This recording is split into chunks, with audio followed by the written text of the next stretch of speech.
Due to the graphic nature of this program, viewer discretion is advised.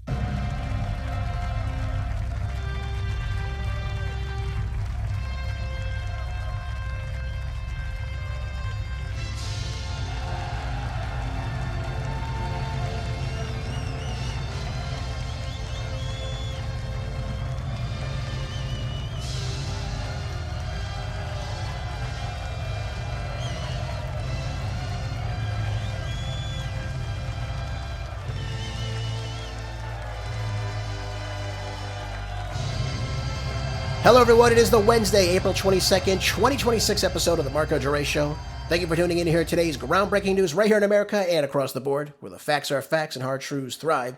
Let's begin the best style of radio, informative, uncensored, unapologetic, and ready to go. Halfway through our week, ladies and gentlemen, we have no time to spare, no shortage of hard-hitting news articles out for you today. You're going to enjoy each and every one of them. I know it. Let's begin with an article out of Fox News. This is very, very damning, but it's very indicative of the left. I think you'll enjoy this. FBI Director Kash Patel, Acting Attorney General Todd Blanche, both announced yesterday evening about an indictment against the Southern Poverty Law Center, accusing the far-left nonprofit of fraudulently paying members of extremist groups such as the Ku Klux Klan. Now, ladies and gentlemen, let's pause for just a second. What is the goal of the Southern Poverty Law Center? Its mission statement says it's to promote racial justice, dismantle white supremacy, other hate groups, and other extremist organizations. Isn't this really shocking, though, when we see these types of things? You have a grand jury now out of the Middle District of Alabama returning an 11-count indictment charging the Southern Poverty Law Center with 6 counts of wire fraud, 4 counts of bank fraud, and 1 count of conspiracy to commit money laundering, according to the Department of Justice. Between 2014 and 2023 alone, the Southern Poverty Law Center secretly funneled more than $3 million in donations. That'd be like if I gave them $20, you give them $50 for this just cause of their mission, of course. They took those donations, they gave it to at least 8 different individuals associated with these violent extremist groups. They included the Ku Klux Klan, the United Klans of America, the National Socialist Movement, Unite the Right, the Aryan nations affiliated with Sadistic Souls Motorcycle Club, and several others.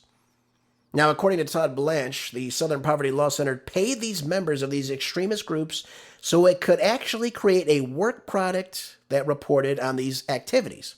So think about that for a second.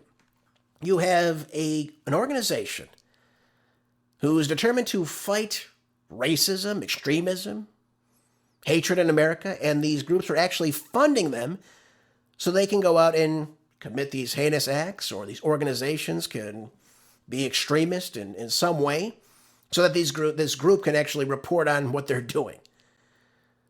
So the Southern Poverty Law Center is actually doing the exact opposite of what it told its donors it would be doing. It's not dismantling this extremism. It's actually funding it to a T. Now, this, again, I told you before, this is outstanding. This is happening. We're actually getting to the bottom of this. But the Southern Poverty Law Center, this left-wing nonprofit organization, claiming to fight white supremacy, racial hatred, and reporting on these extremist groups and conducting research to inform law enforcement about them, is actually fomenting this to happen. So think about that. They're paying off these leaders of these organizations. They're getting them to do whatever acts they're doing, so they can say, hey, look at this white supremacist group. We've got to stop them. You got to arrest these people. You got to indict these people. You got to charge these people with such crimes. This is crazy when you think about it. We talk about how there's so much racism here in the United States. Well, if there's so much racism, why does this group have to actually go out and pay these groups, the heads of these groups, to go out and do these things? It's amazing. It really is amazing. We're told, but we've heard this from the left so many times. We heard this during the 2020 election debates. The number one domestic terrorist groups in America are white supremacists. Yeah, right. If they're so rampant, if they're so prevalent in society today, why does the Southern Poverty Law Center actually have to pay them to go out and do things that are against the law, that are bigoted, that are racially motivated? It's just ridiculous. Really, it is.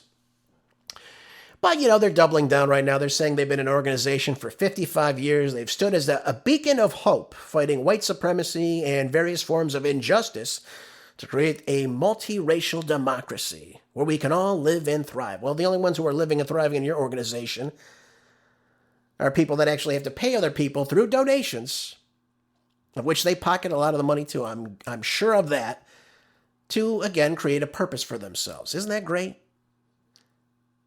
It's really, really, really shocking, ladies and gentlemen. And by the way, one other thing that's very, very crucial, I've got to talk to you about this. This is also in the Fox News article. It says one of the examples of this donation money that they gave out, it said here that the Southern Poverty Law Center was actually paying roughly $270,000 to a member of the leadership group that planned the Unite the Right protest in Charlottesville. Remember how we kept hearing about Charlottesville in the 2020 election year? And of course, Joe Biden said that he got started. He had to run again because of Charlottesville. Charlottesville was numero uno in his book. This resulted in the death of at least one person and injured dozens more. This was when the people were marching with the torches, if you will.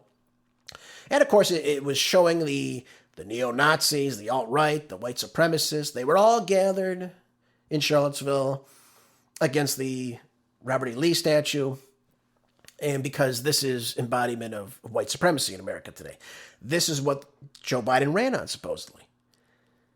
Now, again, I find this shocking because, again, this just goes to show you they hijacked a protest against the removal of the Robert E. Lee statue and made it about Nazism and about white supremacy. This is, again, this just goes to show you, this is who these people are. This is what they have to foment. They have to take a movement like this. They have to equate Robert E. Lee to slavery, white supremacy, racial injustice, because they can't find any examples in present-day America. This is how they have to do these things. And by the way, let me just illustrate this to you. I was listening to Dr. Michael Savage on the radio at the time of this riot that it turned into a riot. But this protest, and one of the men that was there called his show and said, listen, I'm just a regular American. I'm a patriot. I don't want to see the Robert E. Lee statue. That's why most of us were there in protest of this. And then all of a sudden it got hijacked by the neo-Nazi groups, the pro-Confederacy groups, these groups. But that's not why the bulk of the people were at this rally. We're not there to, defend slavery or against other people. We just don't want to see the Robert E. Lee statue taken down. That's what the caller said. And I believe that. And it goes to show you that this is exactly what took place now. The protest was supposed to be about the removal of the statue. It wasn't had anything to do about slavery or anything of that such. But this is Joe Biden talking in 2020. This is why Joe Biden ran, ladies and gentlemen. Let's take a listen. You saw Charlottesville. Then the president, when the rest of the world was looking for condemnation, and we were, when those good, decent people came and said, who were fighting against hate, not in supporting hate, and there was a clash. What did he say when asked? He said there were good people, some good people on both sides. I tell you what, I don't think we've ever heard, very fine was his phrase, very fine people on both sides. And just a few days ago when the president was critical of my saying that, and I said it back and wrote an article in Atlantic Magazine at the time it occurred, he now has come down and doubled down on concocting a phony story about how these violent thugs only wanted to protect the statue of Robert E. Lee. Give me a break. No, I mean, enough's enough, man. This is nonsense. The very rally was advertised as a white supremacist rally. Anti-Semitic chants were clear. Hatred was on the march, and he knew it. As I said at the time, we're in the battle for the soul of the nation. And we are.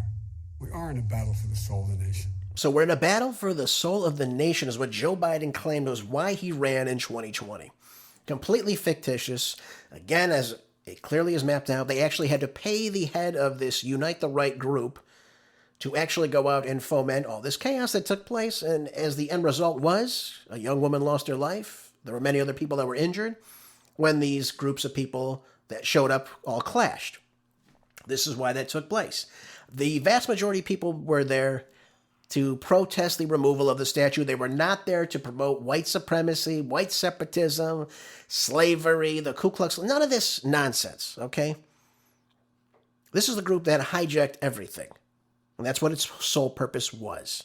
That's why it was there.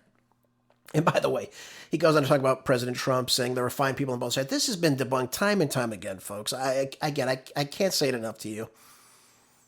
Donald Trump said, yes, there were fine people on both sides. People that were peacefully protesting for the statue, against the statue.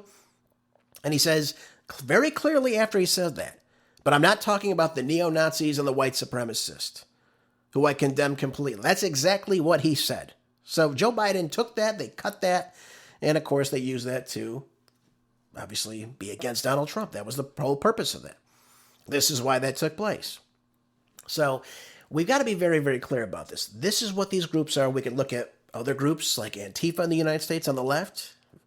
We can look at other various groups that show up and obviously commit chaos in our streets time and time again during other riots and protests. We see this. We see it coming from George Soros. We see it coming from the Tides Foundation. We see it coming from Indivisible. We see it coming from the Ford Foundation. All these groups, these people are funding this chaos we see in the street. And obviously now we can add the Southern Poverty Law Center to this group. So I'm very happy to see that we're actually getting to the bottom of this. If this is what they've been doing to actually foment chaos, and obviously there's other counts of which they are involved in, they need to be sent to jail for this. Because this is not right, folks.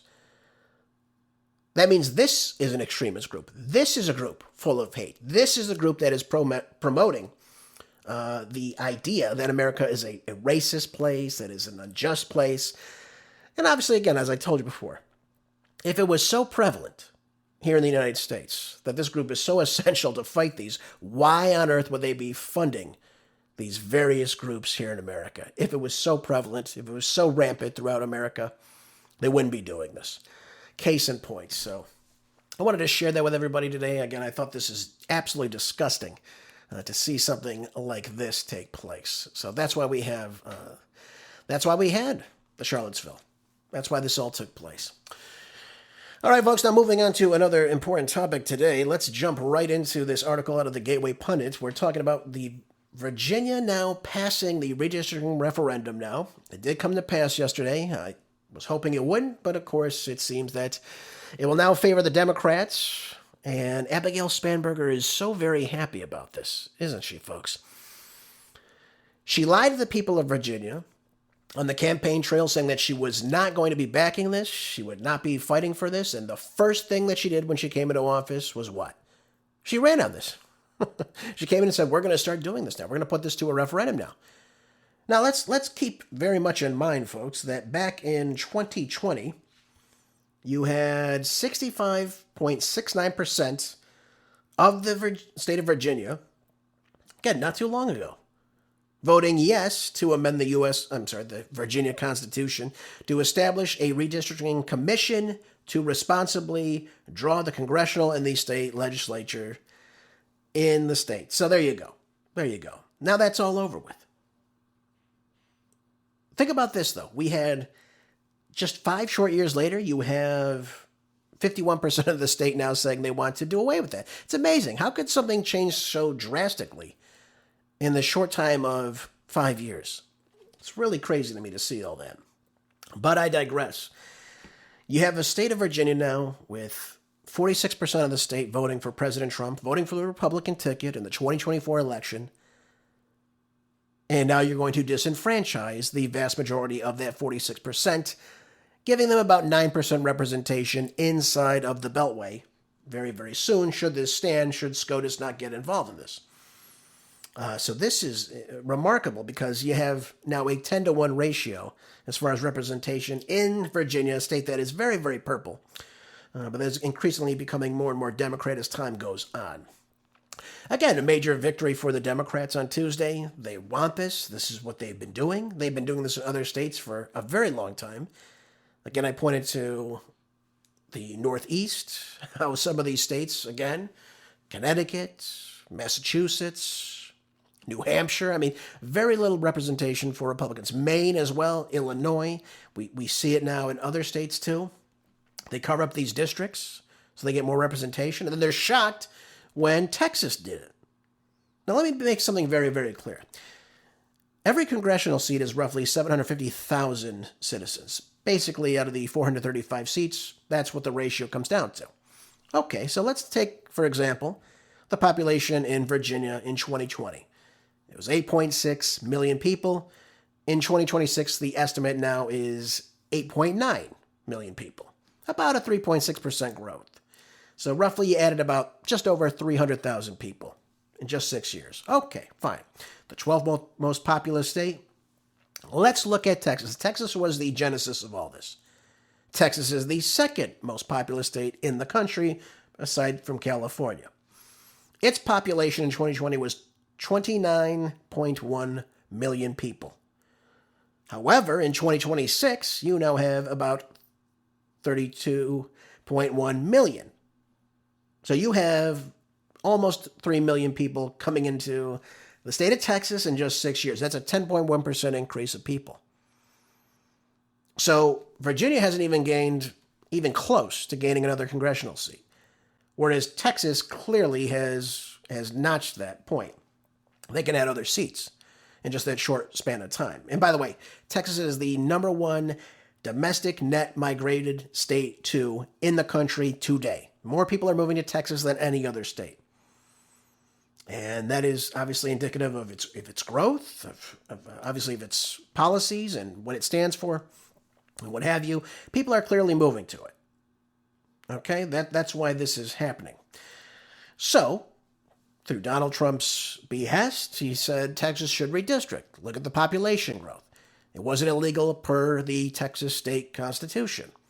So Texas went ahead with that. Now, I will argue with you. I really don't see the need for that. I really don't. But this is what Texas decided to do. I prefer to do their census every 10 years. That's when it makes the most sense. And it was the kind of domino effect to what we see today, coming out of California, now in Virginia. Other red states would like to start doing this as well. I don't think this is very beneficial for everybody. I think every 10 years you should be doing your redistricting, and it shouldn't be gerrymandered the heck out of like we're seeing in a lot of these states. But this is something that should be fought on the Supreme Court level. I don't think that this is going to be beneficial for many Americans as time goes on. But isn't it interesting? The Democrats are the ones that want everybody to vote. They require no voter ID, no proof of citizenship to vote. No ID, no problem. And they care so much about democracy, don't you know, that they want to now take out the representatives from the opposing party. It's amazing to me. It's amazing that we see all this. And, you know, the fact that the Democrats in Virginia love democracy so much that they want to do away with it. I mean, it's just ridiculous. Now, will SCOTUS get involved? I don't know. I would imagine that they would shoot all this down because, again, you're disenfranchising the vast majority of the underrepresented in the state. So what are we saying now? That when the Republicans take control next time, that they're just going to carve it up so that it's favorable now to Republicans? What they had in place was a good system. They had a commission that was nonpartisan. I forget how many people were actually on it, but again, they sit down. Again, California had this too. You have a nonpartisan group. They write the seats based on the demographics of the state. So in a state like California, you have 40% of the populace that is voting Republican. You should have about 40% of the representation in the 52 congressional seats that go to the Republicans. That's just what it makes sense, doesn't it? Well, Virginia had that. It was a 6-to-5 ratio. 6 seats went to the Democrats, 5 went to the Republicans. It made sense. That wasn't perfect, but it made sense. That would be representative of the current demographics in Virginia. That's just how it works. We're not seeing that now. Now we're seeing a 10-to-1 ratio. That's not indicative of the state. So, you know, these things are happening. And again, I think SCOTUS has got to step in and say, listen, you can't gerrymander like this so blatantly, obviously, that you're taking away representation. You're disenfranchising the vast majority of your state to get more clout inside of the Beltway, which is what the ultimate goal is. And by the way, these have ramifications on legislation, again, a lot of other things. So this is a very, very serious thing that we're finding ourselves in right now. In 2026. So will that get shot down? Only time will tell. It seems like it's going to be standing in California unless, of course, the Supreme Court gets involved. So I wanted to share that with everybody. Unfortunately, they did get passed a very, very thin margin. I think it was 51.3% of the state voted in favor of it just yesterday. And by the way, since we're talking about Abigail Spanberger, let's continue. I want to go over with another article about her, so stay with me on this one because this one matters as well. This is what the Democrats want to do. Everything they're doing is to give themselves much more power. And this is out of the Federalist. It says that she signed a bill making Virginia the latest participant in the National Popular Vote Interstate Compact just last week. Now, we talked about this on the show last week as well, but this is very, very important. So we've got to hone in on this. And what this does, this is what they want to do. For years, the left-leaning, the pundits, the politicians, they've always campaigned to scrap the Electoral College. This is their go-to to do this. And our founding fathers gave us this for choosing the presidency because they wanted more equal representation throughout the country. So in other words, they didn't want just the most populous states to be the ones that are choosing the presidency. They didn't want that. They wanted equal representation, and that's done through the electorates of which each state sends and obviously cast their vote for. That's how the Electoral College works. But here's what they're doing now. They want a National Popular Vote Interstate Compact. And with Virginia's recent entry to this, the compact now has 19 jurisdictions plus the District of Columbia. 18 states plus the District of Columbia. And they want to control roughly 222 Electoral College votes. So this falls just short of the 270 votes needed to trigger the scheme of which they're working towards, but it's very clear what they're trying to do. This is what they want to do. The compact, which was launched in 2006, would ignore the state's own voters and instead award all their Electoral College votes to whomever the candidate wins with the most votes nationwide. So, for example, let's say Virginia did vote for Donald Trump in 2016. But because Donald Trump didn't win the popular vote, regardless of how the voters in the state of Virginia voted, if they voted for President Trump, those votes would then go to Hillary Clinton instead. You see how they're trying to do this? They're trying to circumvent the Electoral College and go straight to the popular vote. Now, proponents argue that this would only end in unfairness, and especially of ignoring the battleground focus, which would make every vote count equally. So again, if you go to we had 6-7 battleground states in 2024. If you stop campaigning, if you weren't focusing on that, this is no good. You'd only be going to the most popular states to get the most votes. That's why the founding fathers rejected this. Now, former Labor Secretary Robert Wright, Little Commie Wright, that's what I call him, the reliable voice of no reason on the far left, has called the current system, which again is the Electoral College, a threat to democracy, labeling narrow wins in key states as divisive and arbitrary. Oh yeah, of course it is, Robert, because you're not winning. You can't win that way. The countries are too big. You can't just chop up each and every one of the states the way you want to do it. Now, supporters promised that the candidates would suddenly campaign everywhere, from California's Central Valley to rural Maine. Well, that's not going to work out too well. Instead of zeroing in on a handful of swing states. Again, nonsense. Nonsense, because those blue states are already very much controlled by the left. There's no need for Donald Trump to go to California when he knows it's a 60-40 swing. Okay, I'll just put it to you that way. Now, in practice, of course, once the states totaling, 270 electoral votes join, every participating state would hand its electors to the National Popular Vote winner, no matter how its own citizens vote. So it doesn't really matter how you vote anymore. So if it doesn't matter how your citizens vote, then what is the matter of the popular vote? Doesn't make any sense. This is the agreement they've cooked up as part of their reform. This is their next step. They can't kill the Electoral College. So they're trying to skip over the amending of the Constitution, which again is a very difficult process. Obviously, they would need to do so. In Article 5, they would need 2/3 of both houses of Congress, and they must obviously put this proposal for an amendment, then followed by the ratification of 3/4 of the states, again, which is a very difficult hurdle to achieve, hence why we only have about 27 different amendments in our Constitution in about 2 centuries. Very difficult to do.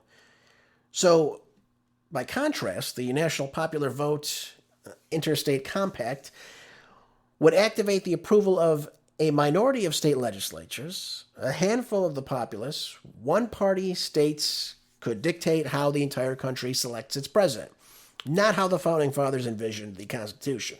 That's why they gave us the Electoral College. They want people in California to have just as much rights to select the president as people in Wyoming or Rhode Island. They didn't want the bigger states just to outshadow the smaller states, and that makes sense. That's how you get the amount of electors to come and obviously cast their votes. That's how the system works. They wanted a federal balance and not just a free-for-all in the bigger states. They don't want just New York and California electing who runs for office and who wins. So this isn't reform. This is just a runaround of how to get away from the safeguards of the changing of the Constitution. So where does this leave us now? Where do we go forward from this? Well, we could look at, again, will SCOTUS come in and shoot this down? Again, how could they negate the Constitution without actually changing it? That's the next thing. The other problem they run into, though, again, I told you this before, is the SAVE Act. If they can actually come in and actually pass the SAVE Act, there would be more safeguards on voter fraud, which we know is rampant in a lot of these blue states. Virginia is no different. But when you only have 23 states that require a photo ID, this is, a basic safeguard against the fraud in states like California that, you don't have to show any ID to vote. So how do you know who's voting? I mean, it's a way they can, again, push for more votes, more illegal votes, more fraudulent votes. When you don't clean up your voter IDs, voter rolls and what have you, then they can just ramp up however many votes they can and say, hey, look, we have 12 million votes out of California for the Democratic candidate. That's a lot of votes. And again, that overshadows the plethora of these states in the U.S. So they can use that to their advantage. They can use that to their advantage in states like New York as well. So that's the big problem we find ourselves in now. And again, will SCOTUS step up and say, enough is enough. You're not doing this. This is unconstitutional. You cannot do that. You've got to follow the Constitution. I think in time, if that were ever tried. So in other words, if, for example, the people of Virginia vote for the president that wins the Electoral College but doesn't win the popular votes, and they give all their votes to the populist candidate, I don't think that's going to slide. I think that would be litigated very thoroughly in the Supreme Court, and it should be. It should be, because they are not following the Constitution. They don't like the Constitution. Robert Reich doesn't like the Constitution. Abigail Spanberger does not like the Constitution because it's stopping them from wielding more power, which is the only thing this is about. That's all it's about. They want a popular vote because, again, these blue states can outshadow the Electoral College in some cases. Now, of course, Trump won it last time.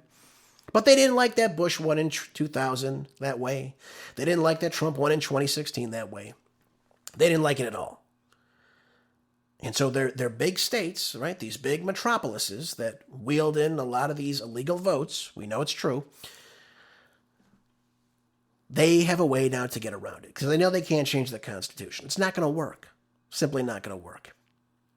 And again, SCOTUS should shoot this down. It should be dead on arrival, I would think, as time goes on. So only time will tell, but I think that will be the end result. I can't see anyone, even the Democrats on the Supreme Court, I can't see them going along with this.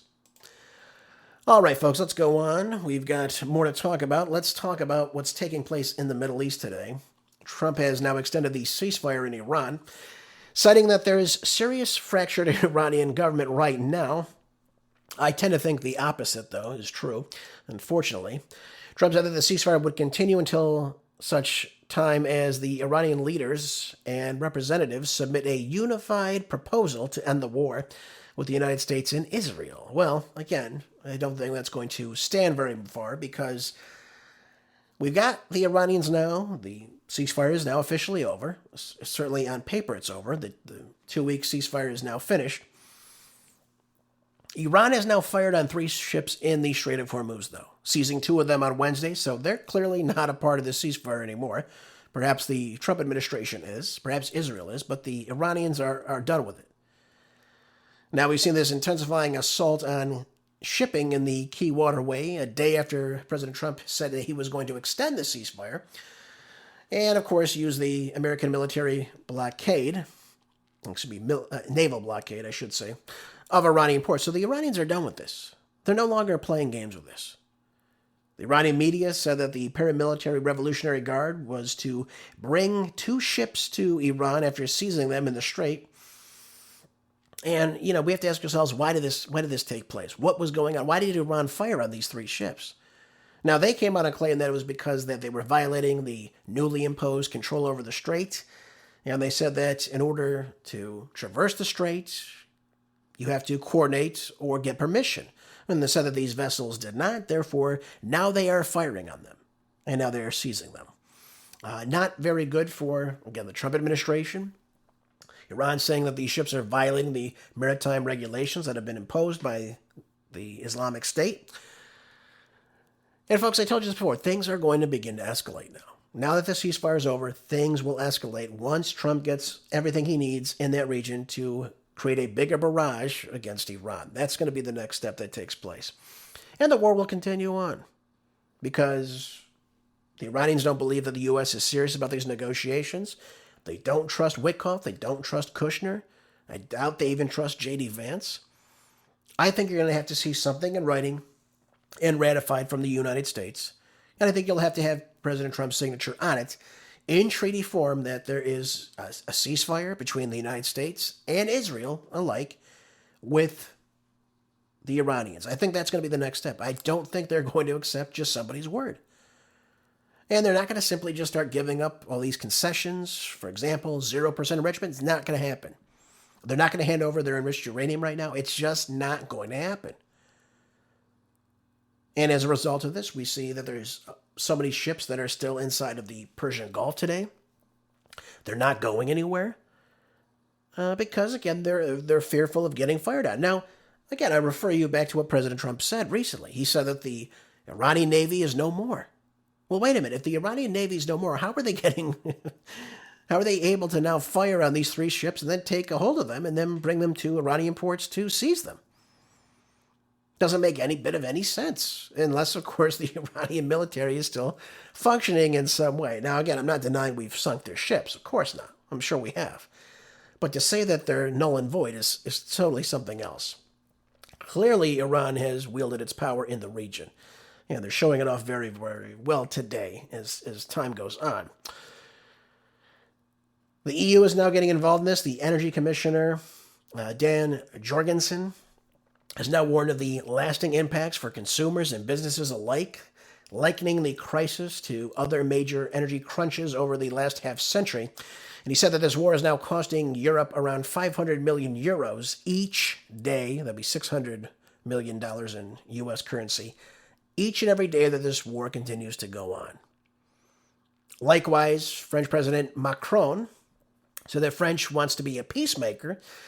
Again, I don't know how well that's going to go, but we're seeing now Europe is starting to get involved in some way, at least diplomatically, to try to end this war. They're not showing up for any type of force in the region, of course, to open up the strait themselves. But I think they're trying to get the leaders to the table to try to stop this war and end it as quickly as possible. Now, whether or not that happens, I think we'll have to rely on President Trump and Prime Minister Netanyahu when they think either they can no longer win or winning is no longer going to be foreseeable for them as time goes on. And by the way, just to illustrate that the U.S. naval blockade is really kind of also malfunctioning at the time, we've got to look at this article out of the Straits Times coming out right now. And this just goes to show you, again, I told you before, I don't think that the blockade is going to be effective because we just don't have the ships in the region to enforce it. We know that at least 2 fully laden Iranian tankers now have sailed out of the Persian Gulf and passed the U.S. blockade this week. This is all that took place. Now, part of a flotilla that has made its way around the warships and ferried roughly 9 million barrels of oil to the market. The ships, the Hero 2 and the Hedi, 2 Iranian-flagged ships, very large crude carriers. Again, these are massive oil tankers. They were captured on satellite imagery moving past the blockade line announced by the United States and into the Arabian Sea on April 20th. This is coming from intelligence from the firm Vortexa.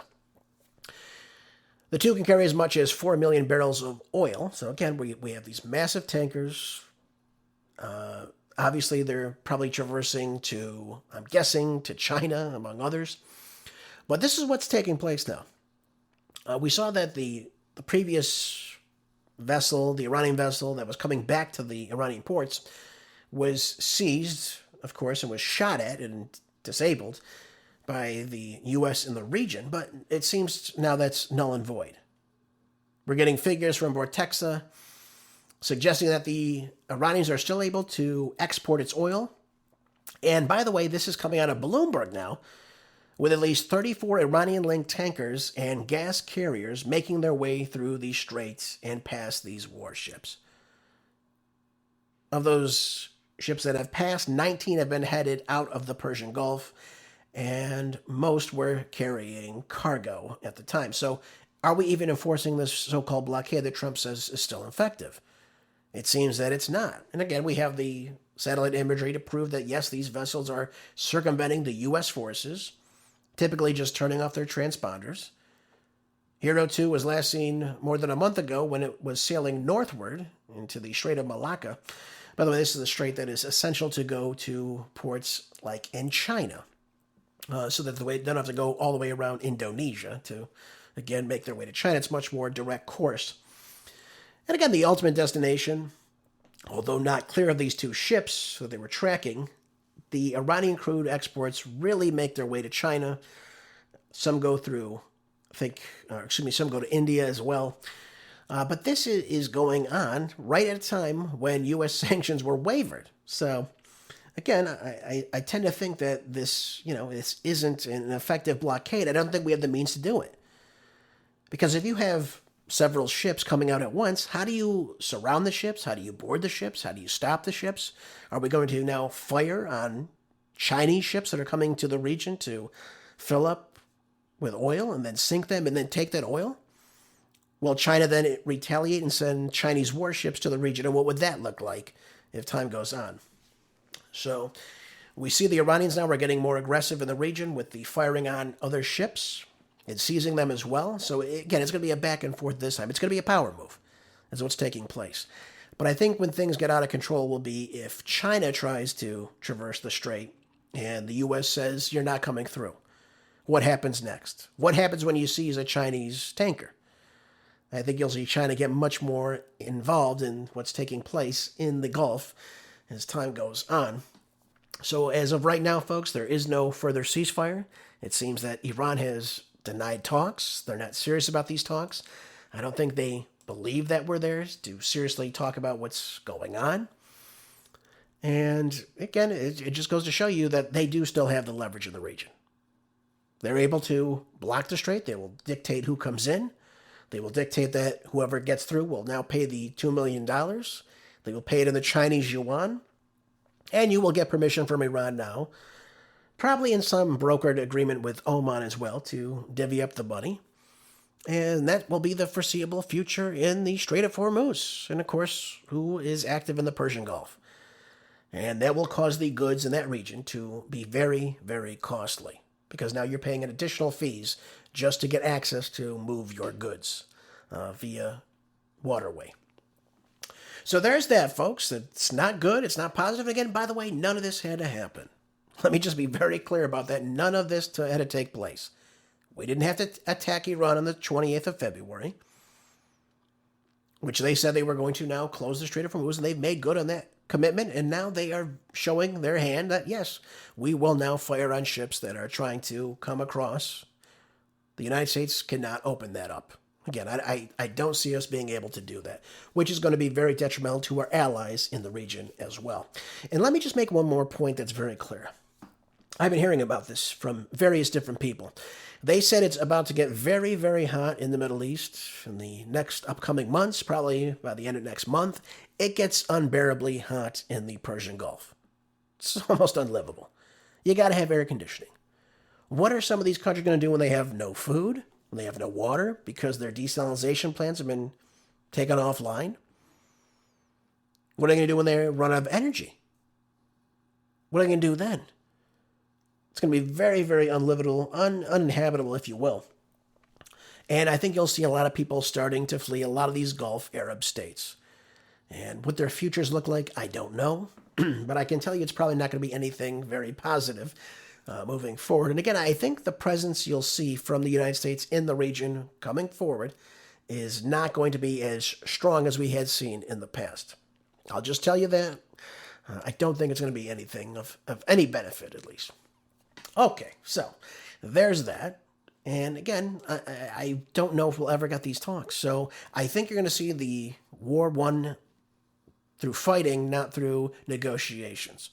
I think the fighting will continue to resume as time goes on. Now, when that happens, I think it's when Trump will see that he is able to start striking the energy infrastructure inside of Iran. Because what else does he have to hit? He's not going to hit any more military installations. He already hit all of them. So if he can't hit that, he's got to go to the next best thing. That'd be the bridges. That'd be the infrastructure. That'd be the energy installations. He's got to start striking them to try to get Iran to come to the table. But again, I still don't think that's going to cause Iran to fall. I really don't. I think they understand that this is a fight for their existence. And they're not going to simply kowtow to the United States and Israel. It's just not going to happen, especially as long as Israel is now active again inside of Lebanon and in Gaza as well. I don't think the Iranians are going to cave into the American 15-point plan and ditch their 10-point plan.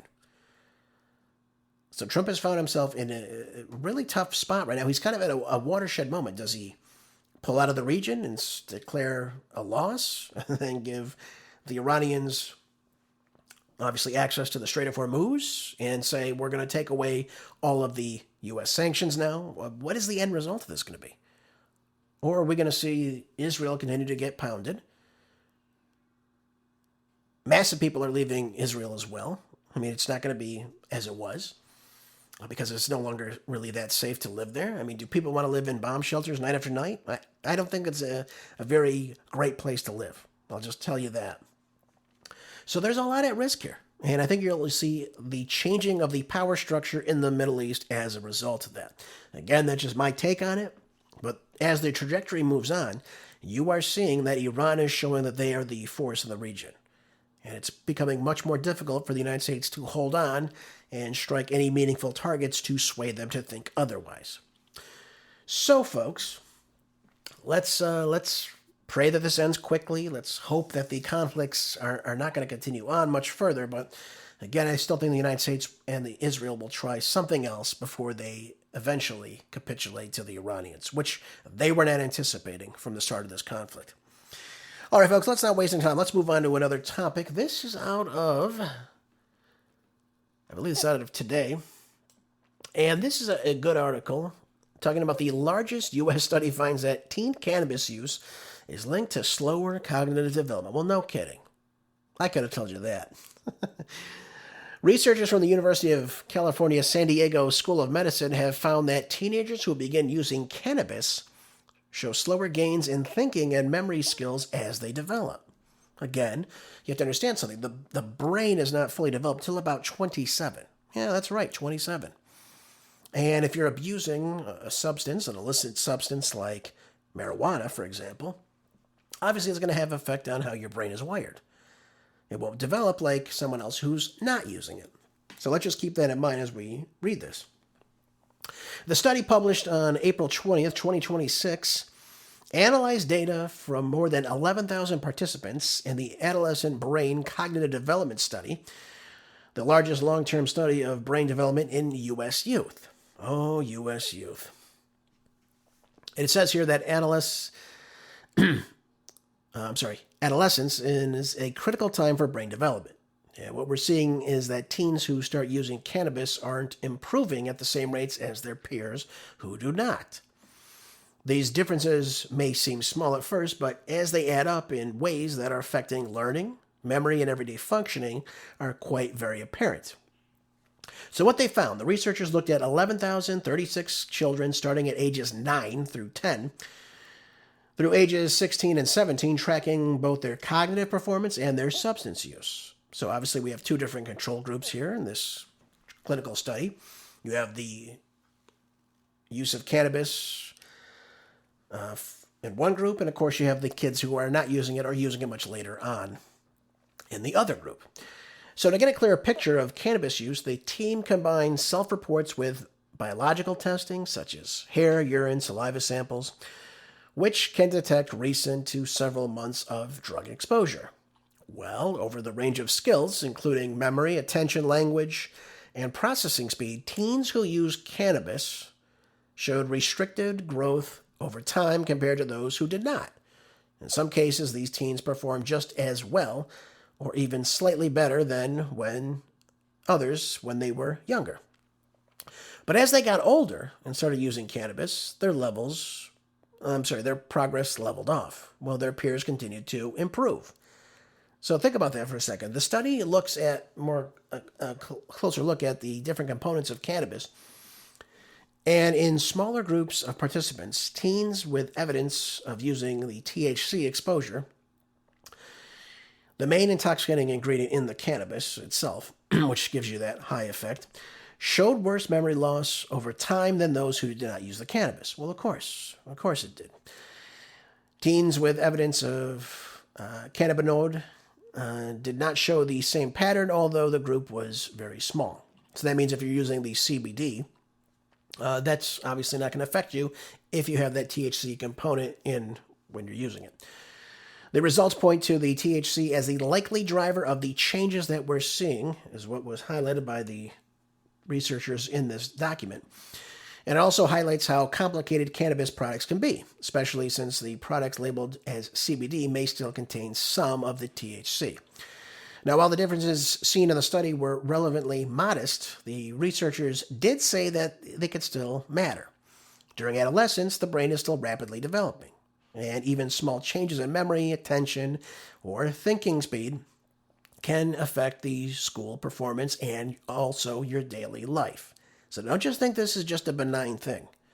It simply is not. Okay, there's obviously many different factors, and brain development is not just one of them. We'll go over some of the other ones momentarily. But the researchers note that the study did not prove that cannabis use directly causes these changes. Other factors such as environment or personality may play a role. However, the team accounted for many of those influences, including family behavior, mental health, and other use of other substances, so think alcohol and others like that, as well as for the participants' prior cognitive performance as well. So again, you're looking at things like IQ and what have you as well. So all that being said, what is the end result of this? It's not telling you that cannabis is benign,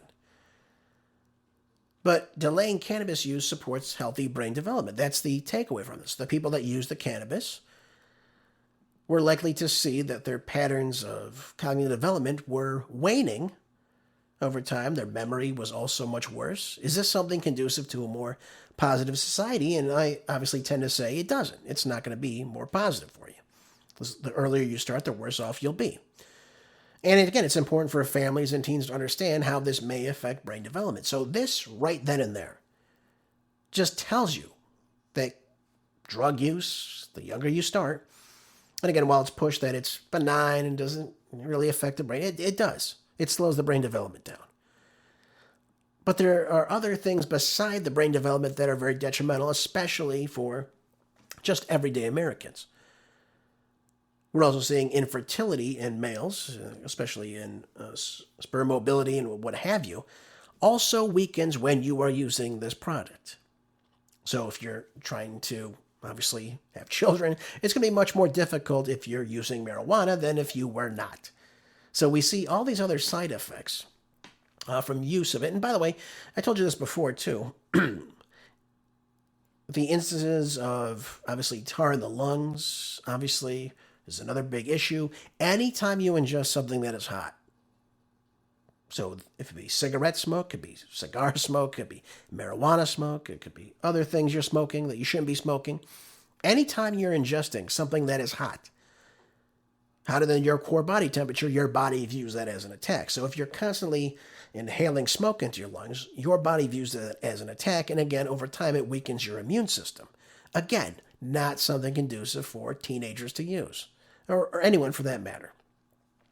So I can't think of anything in this article that I'm looking at, by the way, that's showing that, yes, smoking is going to be beneficial to you. It's just simply not going to be there. So we need to really put a lid on this and say, listen, as time goes on, you're putting your own brain development at risk. Your brain is still developing until 27. And if you're using this product, obviously it's going to have a dramatic effect. Changes in memory, your attention, thinking speed, all can be affecting not only your academic performance, but also everyday life matters. How are you going to be trying to work if you're obviously not going to be able to keep up with the demand at your workplace? It's just how it's coming to. So people need to be aware of this. THC is not something you should take lightly, and worse memory over time is the end result. So we don't even have all the science based on people that use marijuana throughout their entirety of their life. We see in some people cancer rates go up. I'll leave it to you at that to make up your own determination, but there are other health risks involved with this as well. So don't think this is something lightly. This is just something, I do it once in a while, once a week, twice a week, and nothing's going to ever happen to me. It's complete fictitious. In fact, I think there's 400 more toxins in marijuana, if I'm not mistaken. I think that's the number, in a joint, if you will, than there is in your average cigarette, which again has many, many toxins in it as well. So it's not benign. It's not something you can take lightly. It is going to have an effect on your brain, your cognitive development over time, the more you use it. So, folks, I don't have much more I can say to you on that. There's a reason why it's called dope, because it makes you really stupid. Just thought I'd share that to you, okay? So don't tell me, well, I know people that use it, they're just fine. No, they're not. Sorry, they're not fine. And if you think they're brilliant now, think how brilliant they would be if they hadn't been using this toxic product. Stay away from it. It's not good. It's not good for you. Okay, let's move on to something positive before we end today's show. We got about a couple minutes remaining in today's broadcast. Let me go over this article out of Fox News, too. This one is actually very, very positive, and it just goes to show you that free speech can win sometimes. Federal court upholds Texas law requiring the Ten Commandments in public schools. They thought this was going to get shot down. However, a federal appeals court upheld the Texas law requiring that public schools across the state will now display the Ten Commandments. And again, a major victory for religious freedom advocates who have long argued that biblical text is intertwined in America's legal, moral, and historic heritage. Absolutely right. I told you this before. All of our founding documents are based in Christianity. Therefore, the Ten Commandments have a big effect on the laws of which we put into place and, of course, which we live by. Now, in a 9-8 ruling, the 17-member Fifth Circuit Court of Appeals held that Senate Bill 10, the law passed by Texas Republican state legislature, does not violate either the Constitution's Establishment Clause or the Free Exercise Clause.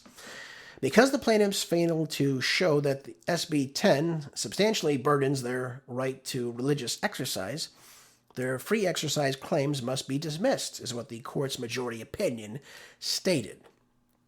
Now, on the Tuesday's ruling reverses a preliminary injunction issued by a federal judge in 2025 who had previously argued that the law failed to demonstrate a historical tradition of public schools posting the Ten Commandments, a standard he claimed was necessary for the bill to withstand judicial precedents. Well, this really is a big step, I think, in the right direction, especially in a state like Texas right now.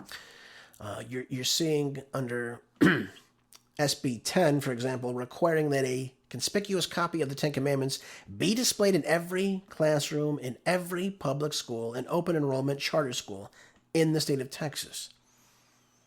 And again, we can look at the Ten Commandments have been referenced throughout our nation's civic life because they are, whether you like it or not, whether you're a Christian or not, they play a historical tradition that influenced American law. Now, the Fifth Circuit properly applied the Constitution as it has been written and understood, rather than rewriting it to scrub away our heritage. So, this goes back to the article I was talking about earlier with the Southern Poverty Law Center. Robert E. Lee is a fixture in Virginian history. He is, whether you like him or not. Doesn't matter what you think about him. And if we want to have a statue of Robert E. Lee, we can have a statue of Robert E. Lee. You can protest that. You can stand up against it. You can protest for it. We have the right to do so. That's how freedom of speech works. Now, some of the people that showed up may have a extreme view. The problem with that protest was obviously that it got wildly out of control, as it was intended to, because they wanted to see the statue put away. And of course, they can look at the right and point the finger at the right, which again, none of those values are even an exemplar of, by the way. Nazism is on the left. White supremacist is on the left. All those things are left-wing values. They're not conservative right-wing values, as they're attributed to today, by the way. And I could just tell you, too, not to get too off topic from this topic, but the Ku Klux Klan, all these groups were all left-wing groups. They started as in the Democratic Party. They were an extension or a wing of the Democratic Party. When they were fighting that in the 1960s, it was the left that was doing that. It was the Democrat. It wasn't the right. And you can look at through the entirety of the history of these groups, and of course the Dixiecrats, for example, they were all on the left, folks.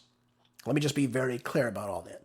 So when we talk about history, when we talk about freedom of speech, of course people have the freedom of speech.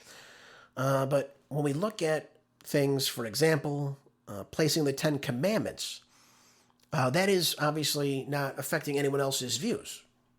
So you could see the list of the Ten Commandments on the walls, but it's not going to stop you from believing it or not, or maybe you like it, or you don't like it, or maybe you're of a different religion. It doesn't stop you from believing in your religion. But it does go to show you that there are things like, for example, the Ten Commandments that are very much intertwined in American life. Because, again, whether you like it or not, the majority of the country is Christian. And those Christian values are intertwined into the way the country functions.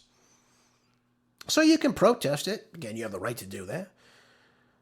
But it isn't the federal government saying you must believe in the Ten Commandments. You will recite the Ten Commandments every day. It's simply just showing what the Ten Commandments are in every classroom. And that is a focal point of American culture. So let's just be very, very clear about all of that. I don't think we can ever get away from that. And we shouldn't get away from that. Because that is who we are. And when we talk about history and what we are, again, you can like certain figures in history, you can dislike them, but that's who we are as a people. They are a part of history. Robert E. Lee is a part of history. George Washington is a part of history. Abraham Lincoln is a part of history. Thomas Jefferson, part of history. James Madison, and so on and so forth. And when we look at things like erasing these figures in history, it is so we forget our past. And that's why people on the left, they really focus in on this and say, you know what, we think we need to do away with this.